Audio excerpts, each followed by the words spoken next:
warahmatullahi wabarakatuh. Saya Puan Nasabira binti Ali, guru sains tingkatan 2 Sekolah Menengah Masyarakat Muslim. Pada hari ini saya akan mengajar tajuk nutrisi iaitu kepentingan gizi seimbang. Pada minggu lepas saya telah memberi tugasan kepada murid-murid saya secara berkumpulan menyediakan piramid makanan. Dalam membina piramid makanan 3D yang lengkap, saya yakin murid-murid saya telah melalui 3 fasa IBSE, iaitu engagement, exploration dan elaboration. Pada hari ini saya telah memberi peluang kepada anak-anak murid saya untuk mengaitkan piramid makanan yang telah mereka sediakan dengan menyediakan hidangan gizi seimbang, iaitu menu sarapan pagi. Dalam fasa explanation atau penerangan, setiap adik kumpulan menerangkan kepada adik kumpulan yang lain tentang hidangan gizi seimbang yang telah mereka sediakan. Mereka juga perlu menerangkan tentang kepentingan gizi seimbang dan juga kekurangan kelas-kelas makanan. Fasa akhir, fasa evaluation, guru dan adik-adik kumpulan yang lain mengemukakan soalan-soalan yang berbentuk apakah, dan bagaimanakah untuk menguji pengetahuan, kefahaman dan aplikasi tentang gizi seimbang dalam kehidupan harian. Guru juga memberi soalan latihan bertulis sebagai penilaian tahap penguasaan.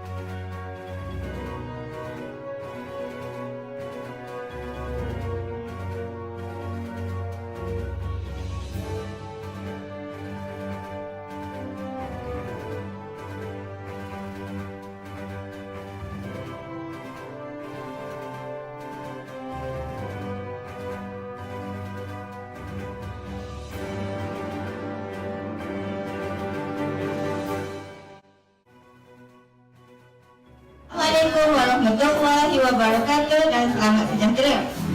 Saya Nur Hamani binti Ramli dari kumpulan Tugih. Kami memilih menu iaitu mihun goreng.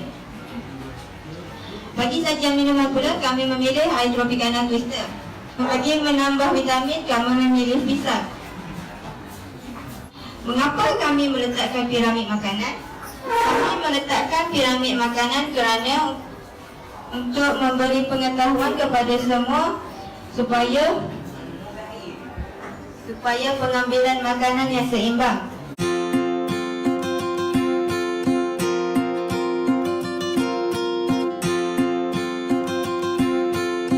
Assalamualaikum kawan-kawan. Ini adalah piramid makanan yang digunakan sebagai panduan bagi menu makanan yang seimbang. Di aras pertama terdapat lemak, minyak, gula dan garam. Kita telah mengambilnya dengan kadar sedikit sahaja bagi mengelakkan daripada penyakit seperti kecil manis, darah tinggi. Di aras kedua pula merupakan sumber protein iaitu telur, susu, daging dan ikan. Kawan harus makannya 1 hingga 3 sajian sehari sahaja. Di aras ketiga pula terdapat buah-buahan dan sayur-sayuran seperti buah oren, pisang, nanas dan lain-lain lagi. Dia dapat memberikan vitamin kepada kita supaya tubuh badan kita menjadi sentiasa sihat. Bagi sayur-sayuran pula, ia mengandungi pelawas yang dapat mengelakkan kita daripada penyakit sembelit. Aras keempat pula merupakan makanan ruji iaitu karbohidrat seperti mi, roti dan juga biji-biji ren. Ia dapat memberikan kita tenaga supaya dapat melakukan kerja seharian kita dengan baik. Sekian, terima kasih. Untuk lemak, kamu semua jangan makan terlalu banyak. Manakala untuk menambahkan tenaga, kami memilih karbohidrat kerana ia mengandungi karbohidrat. Karbohidrat membantu memberikan tenaga kepada kita supaya kita dapat melakukan kerja harian. Tapi pula ia mengandungi vitamin. Vitamin membantu kita mengekalkan kesihatan badan. Manakala pelawas yang ada Manakala pelawas yang ada di dalam pisang membantu kita daripada sembelit. Kami mengandungi karbohidrat, mana protein. Kami memilih fishball sebagai sumber protein.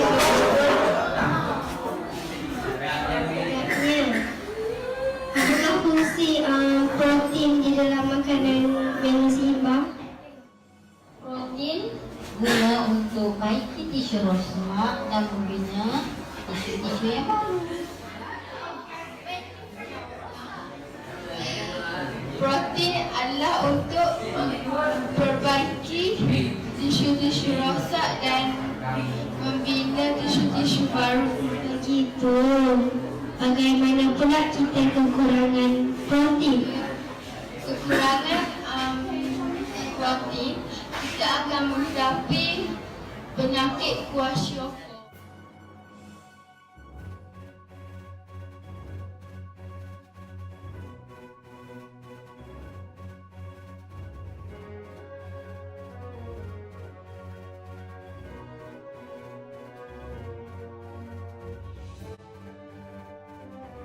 Assalamualaikum warahmatullahi wabarakatuh. Kami kumpulan brownies. Menu pilihan kami ialah nasi ayam, jus tembikai dan buah pek. Pilih menu nasi ayam untuk makan tengah hari. Sayur boleh dijadikan sebagai pelawas. Nasi mempunyai karbohidrat dan dia membekalkan tenaga. Ayam mempunyai protein. Salad dia boleh dijadikan salad timun dan tomato boleh dijadikan sebagai pelawas. Nasi membekalkan nasi mempunyai karbohidrat dan dia boleh membekalkan tenaga. Ayam mempunyai protein. Terdapat protein. Protein dapat membaiki tisu yang rosak dan membina tisu yang baru. Dan sebagai minuman mula kami memilih jus tembikai. Ia mempunyai vitamin kerana ia menggunakan buah tembikai. Sebagai pencuci mulut pula kami memilih buah pek dan buah tembikai yang boleh membekalkan vitamin. Apakah fungsi vitamin dalam makanan kita? Fungsi vitamin untuk mengekalkan kesihatan. Ingin membentangkan tentang apa yang kami buat ini. Roti supreme. Tahu tak apa yang ada dalam roti kami ini? Roti kami ini selalu dengan telur. Juga ini mengandungi seperti daging ayam, timun dan sos cili. Kami juga menyaluti roti dengan telur. Ini semua protein kita kan. Ini mempunyai gizi yang seimbang. Ada apple. Kenapa kita pilih apple ini? Apple ini mengandungi vitamin C. Vitamin C baik untuk kulit kita. Assalamualaikum warahmatullahi wabarakatuh. Kami dari kumpulan Kejap. Pada hari ini kami akan membentangkan menu yang telah kami sediakan. Sediakan adalah kucing goreng dan jus strawberry. Wow, okey. Kucing mengandungi karbohidrat, sayur-sayuran mengandungi pelawas, dan ayam mengandungi protein. Sayur-sayuran dan buah-buahan mengandungi vitamin C. Kepentingan vitamin C ialah untuk melawan jangkitan penyakit dan memelihara kesihatan gusi dan mulut. Akan terjadi jika kita kekurangan vitamin C. Jika kita kekurangan vitamin C, ia akan menyebabkan penyakit scurvy iaitu gusi berdarah. Ikan yogurt. Yogurt mempunyai kalsium, vitamin A, vitamin C dan vitamin E. Kalsium membantu pembentukan tulang dan gigi yang kuat. Vitamin A membantu membekalkan kesihatan kulit. Vitamin C menyokong penyerapan zat besi dari makanan. Setiap makanan dan minuman yang kita beli mengandungi faktor nutrisi. Setiap kali kita beli makanan atau minuman, harus kita merujuk kepada faktor nutrisi supaya kita mengetahui kandungan yang terkandung dalam makanan dan minuman tersebut.